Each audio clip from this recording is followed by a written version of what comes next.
Welcome. Sales of nuclear shelters and radiation-blocking air filters are surging in Japan.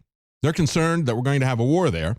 And of course, this is something that we did not foresee, and certainly the Japanese did not foresee. They say a small company that specializes in building nuclear shelters, generally under people's houses, has received 8 orders in the month of April alone, compared with 6 orders that they received during a typical year. So if you annualize that out, even though we're not finished with April yet, that would be a 1,500% increase. These things are not cheap either.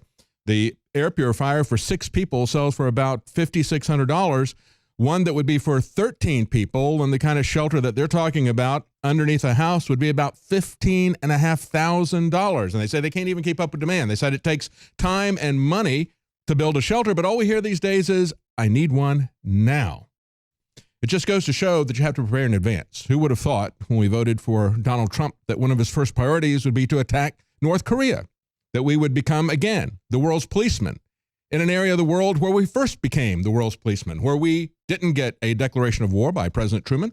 64 years after the ceasefire, we see that China is using North Korea as leverage to get trade considerations out of the United States, instead of the other way around. As I've pointed out before, it is China that has a massive concern about the immigration that can occur if there was a war, the massive number of refugees that could go into China as well as into Russia. That's why they have forward-placed a lot of military at the borders to keep that from happening. They've already had situations where there's been a massive release of North Korean prisoners, criminals, into their society. And of course, no society can handle uncontrolled immigration.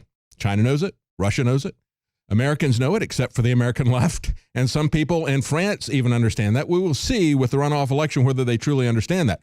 But as we see these things heating up, we now see President Trump today went to the United Nations, I guess, to talk to them about war, perhaps to get approval from the Security Council. President Trump hosted members of the UN Security Council at the White House today. They say on CNBC, this is a highly unusual meeting. Yes, it is. Made even more startling because of the harsh criticism of the UN that we saw during Trump's campaign and the kind of criticism that he had since taking office. But of course, it's a great banner day for UN Ambassador Nikki Haley. She's at the top of the heap. This is her month to be president of the Security Council. And she's enjoying this along with the people like Lindsey Graham and John McCain and Elliot Abram, all these people, Paul Wolfowitz. They say Trump is looking great. He's looking great to the neocons. Yes, he is. And of course, again, we were talking just a few weeks ago about how Trump is going to reduce the UN's budget. But now it appears that we're going to maybe make some concessions to the UN as well as to China if the UN will allow us to spend more of our blood, more of our treasure in Korea in another war, presumably for the UN, because they keep saying in these establishment papers and Reuters, they say, well, this is in defiance of UN sanctions the North Koreans are, so the U.S. has to do something about it.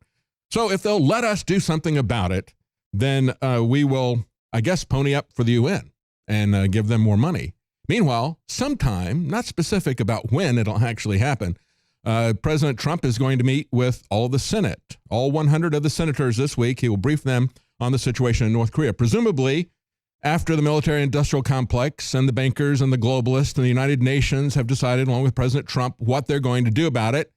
They will then inform the Senate, which I guess is an improvement. Panetta, when he was defense secretary, remember we had that back and forth between Senator Sessions, and Senator Sessions had, well, you would certainly go to the American Congress for a declaration of war. And he goes, no, we would talk to our allies, we would talk to the United Nations, and then we might tell Congress what's going on. And now that's exactly what we see happening.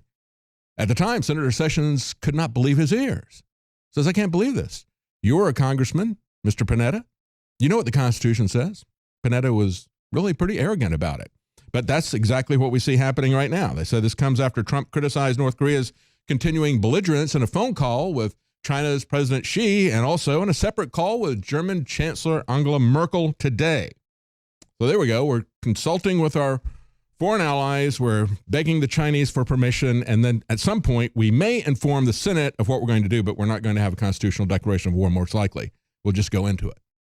So we should ask ourselves, And look at the last action that we had, the dropping of the Moab bomb. Did that really accomplish anything?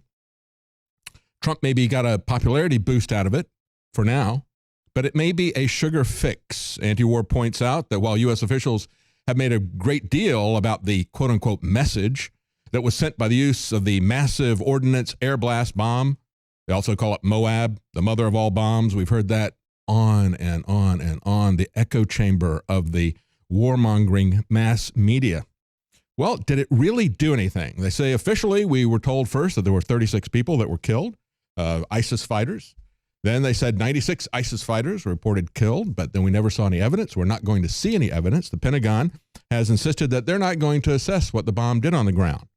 Reuters reporters have actually visited the site, and they are coming up short on evidence. They say they can't see anything other than a scarred mountainside and a bunch of burnt trees. They found no obvious crater. They didn't find any bodies. But here's the most damning part of it. We were told that they had to use that giant bomb, not to impress us, because they got the biggest bomb, but because they had to take out the tunnels. Yet what's happening? We have Afghan soldiers in the area exploring the tunnel system beneath the site of the bombing, which was apparently still intact. You see, the Moab bomb isn't really set up to take out tunnels. There's an MOP, a bunker buster bomb, that has actually been used in the past for that, but this is the first time Moab was used. Moab has not been used before because what it does is it creates a 1 mile radius blast surface that is very difficult to control in terms of collateral damage, killing innocent civilians, for example. And it is not set up to go after the tunnels. That's the bunker buster bomb. And so they dropped this bomb, but yet we were told immediately. The Pentagon said it was the right bomb in the right time in the right place. Well, maybe it wasn't, and maybe they knew that, which is why they came out with that pronouncement. So there's no evidence that's going on there. They're looking at the tunnel system, which still exists. And then meanwhile, we see that maybe they have rekindled this war that began under George W. Bush. Was it really mission accomplished? He didn't accomplish the mission. We're still there. We were there throughout all 8 years of the Obama administration. Now we're kindling this up to a much larger war. There was a Taliban attack on a North Afghanistan army base that killed at least 163 last week. There was a national day of mourning following Friday's attack on the army base. They say the death toll is continuing to rise, and so is the anger of the people in Afghanistan. They're calling for security officials to resign after yet another high-profile failure. So 163 people killed at an Afghanistan army base. Today, we had U.S. Defense Secretary James Mattis arrive in Afghanistan. He is looking at whether or not they're going to increase our military presence there. And they had a suspected Taliban insurgent set off a car bomb at the U.S.-operated base in Afghanistan, according to officials. At least 4 people were reportedly killed, 6 others wounded. The attacker detonated the car bomb at the entrance to Camp Chapman, a secretive facility manned by U.S. forces and private military contractors. That's reported by RT. They say at least 4 security guards were killed, 6 others wounded in the attack in the eastern province of Khost. And this is as Mattis is looking at the situation, contemplating sending even more troops into Afghanistan, bringing up that war again. And as we've seen before, with the attacks on the Egyptian church on Palm Sunday, one of the most vulnerable areas that you have is at the entrance, where you are screening the cars or screening the people going into, let's say, the airport. And so setting up this kind of TSA security that we have in the airports doesn't help anyone's security. We've seen at the Egyptian church, now we see again at this U.S. military base, that when you mass people together, like we do at the airports, that's just going to increase the casualties of a suicide bomb attack. Now, in other news, we had over the weekend many people celebrating, or not celebrating, but commemorating the anniversary of the Armenian genocide. It's been 102 years since the Ottoman Turks tried to wipe out the Armenians. And of course, this coined the term, it was coined by Raphael Lemkin. He coined the term genocide, a deliberate, systematic attempt to eliminate an entire people or an entire race. And we have now seen that done over and over again. But this is the first time that it was done. This is the first time that it was at the Armenian genocide. And Canadian Prime Minister Justin Trudeau issued a statement on the 102nd anniversary. And they had in 2015, the Canadian House of Commons unanimously passed a motion declaring April the 24th, today, as Armenian Genocide Memorial Day. And yet, our American presidents cannot use the word genocide when referring to this situation. And that includes President Trump.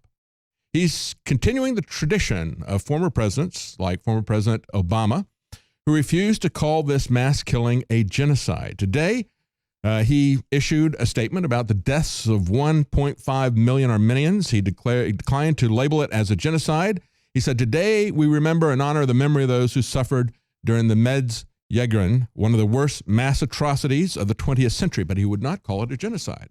And I think it's significant. When you cannot say the words radical Islamic terrorism, as Obama couldn't, there is something wrong. And of course, Donald Trump has said that many times and continues to say it. And yet McMaster's, who he put in as head of the National Security Council, one of the first things that he did was to tell everybody, we are not going to use that phrase. Words have meaning.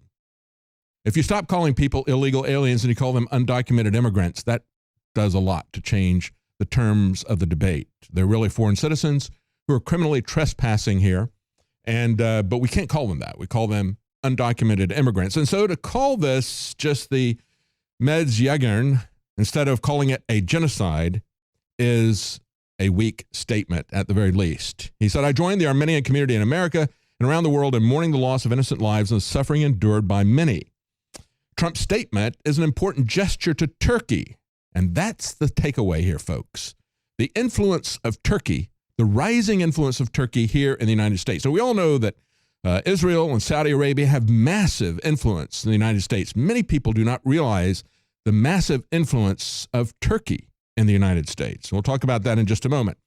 The Turkish government has resisted using the genocide label since the Ottoman Turks did it in 1915.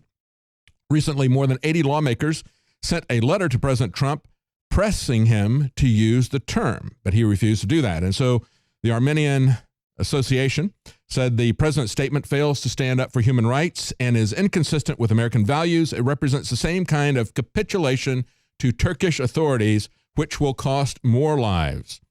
They say there really should be an investigation in the surreptitious Turkish influence on the U.S. government. Asked why Trump decided not to use the term, White House Press Secretary Sean Spicer said the statement is consistent with statements that have been put out for at least the last several administrations. And unfortunately, his statements and his actions are also starting to look very much like the foreign policy of the last several administrations as well. And so there's a question. Doug Bandow asks at the American Conservative, he says, is Turkey still a bridge to the West?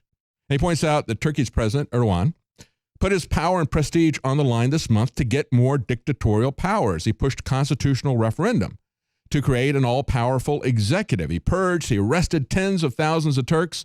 He cowed the opposition press. He made criticism a treasonable offense, and he manipulated electoral rules. He committed vote fraud, yet the measure still barely passed 51.4% to 48.6%. Now, he took power in 2002. Initially, he spent several years liberalizing the economy. Even liberal secularists and feminists backed him. Turkey prospered economically. The Turks enjoyed greater freedom. He wanted to become part of Europe. He was going to join NATO and the European Union. But there were always people who doubted him, says Doug Bandow. Erdogan once said, quote, democracy is like a streetcar.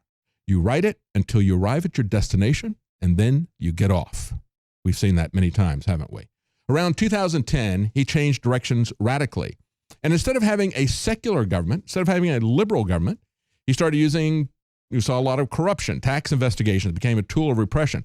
Critics, even children, were prosecuted for insulting his majestic person on social media. And then, after spending a lot of time cooperating with Fethullah Gulen, an Islamic imam who has over 1,000 schools worldwide. As a matter of fact, here in the United States, the Gulenist movement gets $500 million with a B, taxpayer dollars in charter schools.